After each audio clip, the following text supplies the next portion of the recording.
Já pensou em ter sua própria caneca oficial do MGF? Então entre agora mesmo na loja virtual da Dom Canecas e adquira uma das canecas do canal para seus momentos de leitura e tranquilidade ou para suas celebrações e festas. Além disso, não deixe de se inscrever no canal, de ativar o sino das notificações e de se tornar um membro do MGF para ter acesso a benefícios exclusivos. Os links para a compra das canecas, bem como os de todas as minhas redes sociais, estarão disponíveis na descrição abaixo.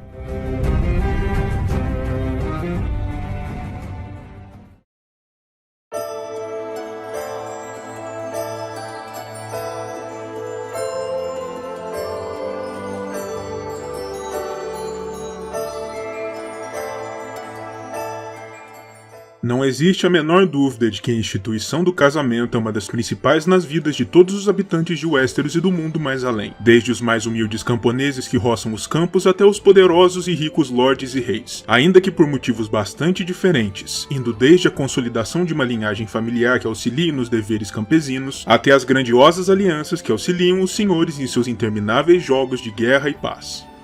Dessa forma, no vídeo de hoje, analisarei de forma detida as tradições matrimoniais existentes em Westeros e algumas existentes para além de suas fronteiras, para que o espectador tenha uma melhor ideia da importância e da complexidade das relações matrimoniais existentes dentro deste universo fantástico. O primeiro aspecto a se considerar quando falamos a respeito das tradições de casamento existentes é que todas elas estabelecem obrigações e direitos que passam a existir entre os casados, seus descendentes e parentes adotivos, sendo portanto uma instituição bastante importante a se ter em conta. Um fenômeno comum a todas as tradições de casamento é a chamada cerimônia de acamagem, quando os recém-casados são conduzidos à sua cama de núpcias para sua primeira noite juntos, onde espera-se que consumem sua união através do ato sexual, uma vez que, tanto perante os antigos deuses quanto perante os novos, uma união que não tenha sido consumada pode ser anulada. Os casamentos nos Sete Reinos começam com promessas de noivado, que são na maioria das vezes concedidas de forma a cumprir um papel de conveniência, seja entre os grandes senhores, seja entre o povo citadino e até entre os mais humildes. Como dito anteriormente, entre os grandes lordes, as alianças de matrimônio são usadas principalmente como forma de assegurar o apoio de uma casa ou conjunto de casas, ou para apaziguar disputas e transformar antigos desafetos ou mesmo inimigos em aliados, apagando os maus sentimentos através do laço de sangue. Já entre o povo comum, os casamentos arranjados podem servir tanto para uma união patrimonial, como no caso dos ricos comerciantes e artífices das cidades, ou para estender a capacidade laboral de uma família, no caso das pessoas mais humildes e dos povos dos campos. A outra modalidade de casamento, aqueles feitos por afinidade ou amor, são com certeza mais raros, mas isso não quer dizer que não ocorram de tempos em tempos, especialmente quando o casal se sente determinado o suficiente para levar o projeto adiante, com alguns até mesmo fugindo do convívio de suas famílias para se casarem em segredo e formarem juntos uma nova vida em outro local. Entre a realeza Westerosi, os casamentos de aliança também são importantes, mas a função principal de um matrimônio é a de assegurar a linhagem real, especialmente no que tange os reis e seus herdeiros.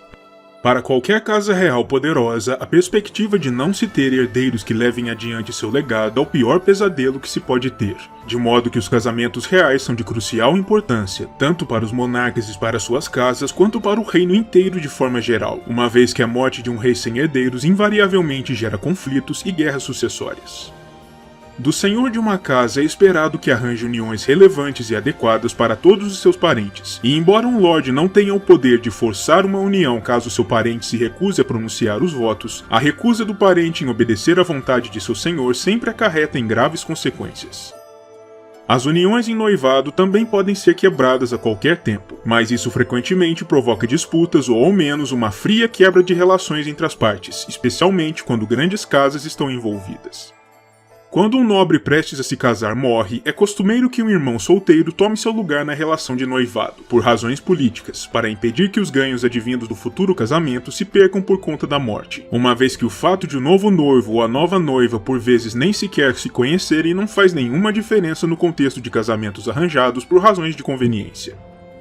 Finalmente, o pagamento de um dote será devido pela família da noiva à família do noivo, como é de costume em Westeros, embora tal costume não pareça existir com tanta frequência do outro lado do Mar Estreito.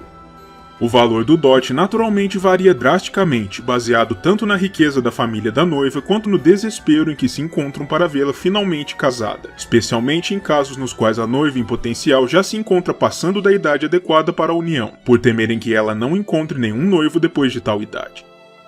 Nesse sentido, não existe exatamente uma idade própria para o casamento, embora os noivados tendam a acontecer o quanto antes, logo após a floração de uma donzela, que marca sua entrada formal na idade reprodutiva, já que uni-las em casamento antes da floração é uma prática tida como perversa. Depois dos 12 ou 13 anos, quando a maioria das meninas nobres tem sua floração, é considerado que já se encontram aptas ao casamento, embora o caso possa ser diferente com as moças entre o povo comum. Quando um casamento se dá com o noivo ou a noiva ainda antes da puberdade, a cerimônia de acamagem é dispensada, embora eles possam dividir uma cama de forma meramente cerimonial, e a consumação da união aguarda até o momento em que ambos atinjam a maturidade sexual para ocorrer. Para além disso, os maridos normalmente preferem esperar que suas esposas atinjam uma certa idade antes de engravidá-las, pois os mestres observaram ao longo dos séculos e milênios que as mortes entre mães jovens demais eram mais comuns do que entre as mais maduras. As cerimônias de casamento através dos 7 reinos são sempre regidas pelas regras religiosas vigentes em cada uma das regiões, através da autoridade e do poder dos novos deuses, dos antigos deuses ou do deus afogado. Em comum, todas as cerimônias começam com o pai ou parente masculino mais próximo da noiva levando-a ao altar para ser entregue à proteção de seu novo marido, diante dos olhos de um sacerdote ou, no caso das cerimônias dentro da fé nos deuses antigos, diante dos próprios olhos dos deuses, na figura de uma árvore-coração. Até o momento, todos os mantos de noiva em todas as cerimônias nos 7 reinos foram descritos como sendo brancos, o que indicaria mais uma tendência dentre todas as religiões no que diz respeito à tradição de vestimenta feminina para o dia da boda. É a partir deste momento que as cerimônias nas 3 diferentes religiões predominantes nos reinos se diferenciam. No que diz respeito aos casamentos no seio da fé dos 7, um septão presidirá a cerimônia, que envolverá sempre cânticos, preces e votos expressos. A cerimônia de casamento acontecerá em um septo consagrado, diante das estátuas ou imagens dos deuses. A noiva, usando um manto de donzela com as cores de sua casa, será conduzida ao altar, onde seu pai ou responsável removerá de seus ombros tal manto, para que seu novo marido possa pousar sobre eles o manto de sua própria proteção, nas cores de sua própria casa, no caso de um casamento aristocrático. Os 2 noivos então pronunciarão seus votos, ao que se seguirá o beijo que sacramentará sua união, antes que o septão os pronuncie como marido e mulher, perante os olhares dos 7. Uma carne, um coração, uma alma, agora e para sempre. Já dentro de um casamento que siga as tradições dos antigos deuses que ainda são venerados no norte, as cerimônias são consideravelmente mais curtas e menos elaboradas, não contendo nem sequer um sacerdote, já que não existem intermediários entre os fiéis e os deuses nessa religião, e sendo um reflexo fiel do caráter brusco e fugaz da vida sob as condições duras da região.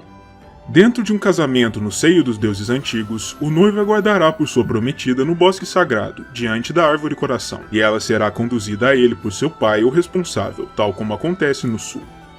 E então se pergunta quem é a noiva, quem a entregará e quem a receberá, após o que pergunta-se se a noiva aceita o noivo, e após o aceite da noiva, com as palavras "eu aceito este homem", os noivos se dão as mãos e se ajoelham diante da árvore-coração, baixando então suas cabeças diante dela em sinal de reverência, e rezando uma prece silenciosa para que os deuses abençoem sua união.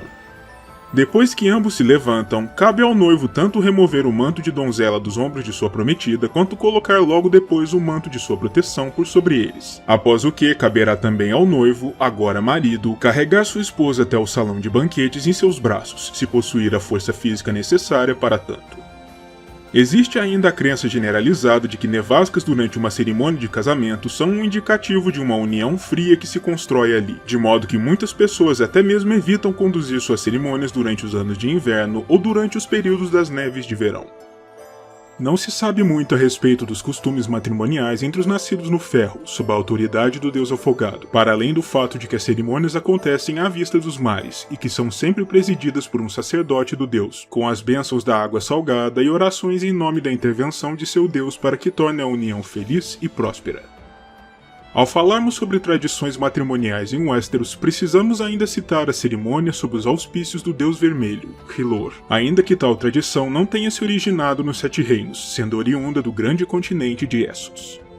Com a ascensão de Stannis Baratheon na condição de rei e com sua conversão à fé no Deus Vermelho, cada vez mais pessoas nos reinos seguiram seu exemplo e também se converteram à fé vermelha, de modo que casamentos dentro dessa fé vêm se tornando cada vez menos raros. A cerimônia de casamento se iniciará com o sacerdote ou a sacerdotisa entoando preces, invocando a atenção e as bênçãos do Deus Vermelho por sobre a união, e tais invocações são respondidas pela congregação. O altar apresentará uma grande chama acesa, o símbolo máximo dessa religião, ao lado da qual o sacerdote presidente e o noivo aguardarão a aproximação da noiva. O sacerdote então pede que a noiva se identifique, e então pede que se identifique quem vem reivindicá-la.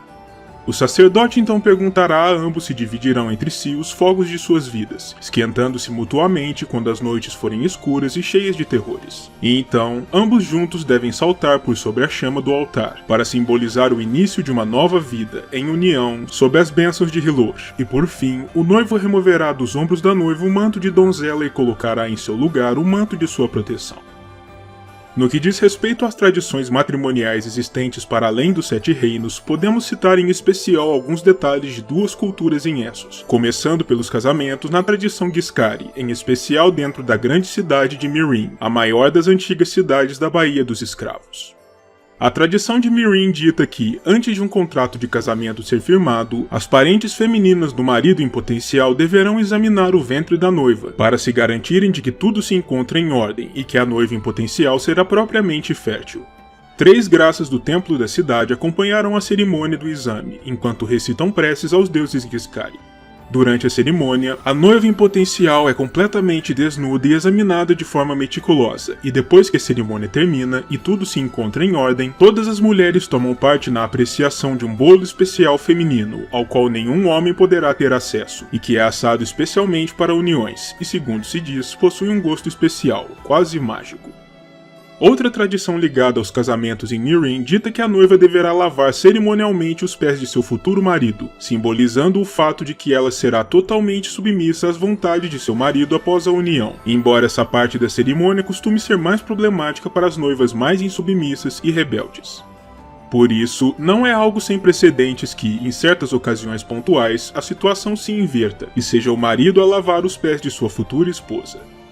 No dia da união, a noiva usará um tocar especial branco, com um véu vermelho escuro brocado com diversas pequenas pérolas, um símbolo de fertilidade. As cerimônias dos nobres do Antigo Sangue se dão no Templo das Graças e podem ser bastante longas, durando até 4 horas. Ao final da cerimônia, os recém-casados deixarão o templo juntos, com seus pulsos presos por correntes de ouro amarelo, um símbolo físico de sua nova união. Por fim, a última tradição de casamento para a qual vamos olhar hoje será aquela no seio dos Calazares Dothraki, que pode se mostrar como a mais singular e diferenciada de todas as que tratamos neste vídeo. Entre os Senhores dos Cavalos não existem grandes templos ou septos que servem como espaço para as uniões, e todos os casamentos se dão em campo aberto. Uma cerimônia pode durar um dia inteiro, durante a qual os convidados comerão, beberão e celebrarão até se fartarem, e diversas brigas explodirão até a morte. Um casamento Dothraki é considerado frustrado a menos que pelo menos uma morte ocorra durante seu andamento, e os convidados normalmente se sentirão felizes por cumprir este papel, de araques em mãos. Ao final da cerimônia, a noiva será contemplada com os presentes devidos a ela, que poderão variar drasticamente de acordo com o status e a riqueza de quem presenteia. No caso de uma Khaleesi que se une a um Khal, ela pode ser presenteada por cada um dos companheiros de sangue de seu novo marido com um item bélico, que ela aceitará, mas que cederá então ao seu marido, para que ele opere em seu nome na guerra. Depois de terminar essa fase, ambos os recém-casados partirão para longe para consumar o casamento em particular. Depois de tudo acabado, Calazar seguirá de volta a Vaes Dothrak, para que o novo casal seja apresentado perante as feiticeiras do Dosh Khalin, para que estas abençoem a união e façam rituais e sacrifícios para determinar os rumos do novo casal, e até mesmo a ocorrência de eventuais filhos, e o papel que lhes caberá em suas vidas. Existe ainda um detalhe a se citar sobre rituais de casamento ocorridos no seio da cidade de Qarth, no longínquo Oriente. Existe ali a tradição de um presente de noivado. Tanto a noiva quanto o noivo podem pedir um ao outro uma mercê, e apenas uma. Mas seja lá o que for pedido, não pode ser recusado.